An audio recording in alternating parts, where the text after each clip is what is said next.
sommes ici présentement à Ziguinchor pour terminer la deuxième phase de déploiement de la plateforme SAS au niveau des écoles et établissements.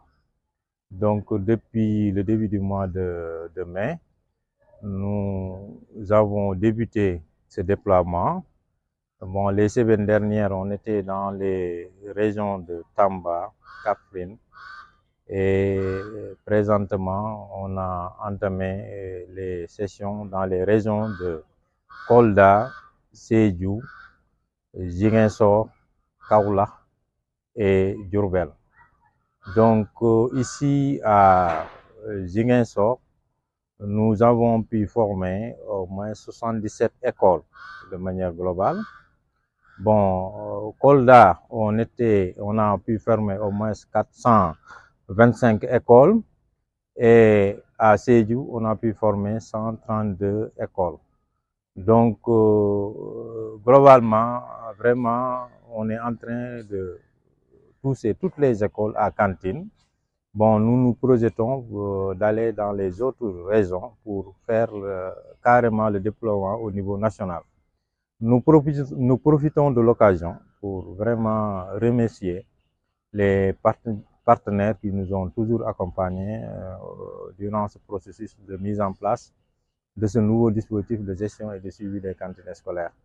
Donc, je veux nommer le PAPS actuel, PAPSA, qui est un projet logé au niveau de la Délégation générale à la protection et à la solidarité nationale, qui depuis 2022 nous accompagne dans l'ensemble de nos activités pour la mise en place de ce nouveau dispositif.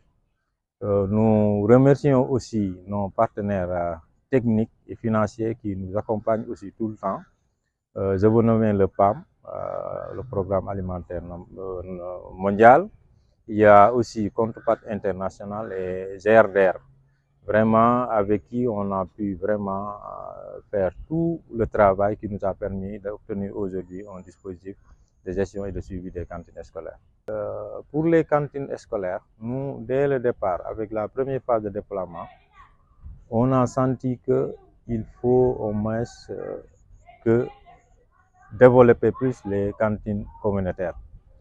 Mais il n'y a pas que ça aussi. Il nous faut vraiment que les collectivités territoriales accompagnent les populations.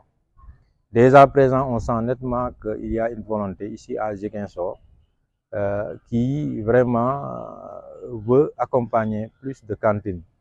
Apparemment, ici à la mairie, vraiment, on est dans l'option d'accompagner les écoles pour disposer vraiment de cantines. Ça aussi, c'est à saluer. Parce qu'il faut le reconnaître, les partenaires, c'est bien, ils peuvent intervenir, mais ils sont dans une durée limitée. Et pour qu'il y ait une durabilité dans les cantines, il faut que davantage que la communauté s'engage, mais ici, il faut que les collectivités territoriales appuient ces écoles pour les doter vraiment de cantines. Vraiment, c'est une occasion pour nous de lancer un appel aux collectivités territoriales pour vraiment appuyer ces écoles à disposer de cantines. Nous appuyons des cantines communautaires au sein de ces écoles. Le GRD vient en appui à la communauté qui avait mis déjà des cantines scolaires au niveau de ces écoles-là. Donc le GRD met en partenariat les cantines scolaires à travers le CGE et les organisations paysannes en collaboration. Ils ont des conventions. Ces organisations paysannes approvisionnent les cantines scolaires en produits locaux. Il y a aussi des GIE agroalimentaires qui font la transformation. Elles approvisionnent également en céréales locales les écoles.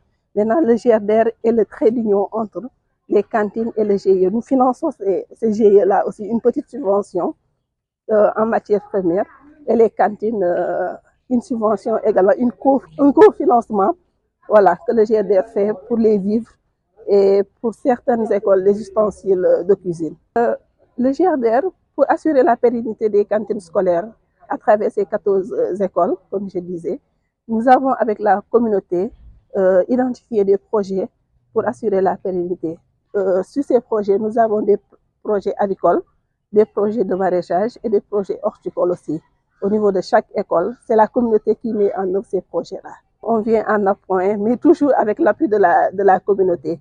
Et on cherche aussi d'autres partenaires comme des partenaires étatiques pour appuyer la communauté dans ces activités-là. La plateforme SACH nous permet, nous, en tant qu'acteurs de développement qui intervenons au sein des cantines scolaires, avoir un support de plaidoyer parce que ce que nous manquons, c'est un support de plaidoyer. On fait beaucoup d'études, mais ces études-là aussi, on ne peut pas couvrir tout le Sénégal, alors que la DECAS est partout au niveau du Sénégal. Maintenant, la plateforme nous aide, nous, en tant qu'ONG ou acteurs de développement, à avoir un support de plaidoyer pour pouvoir présenter à l'État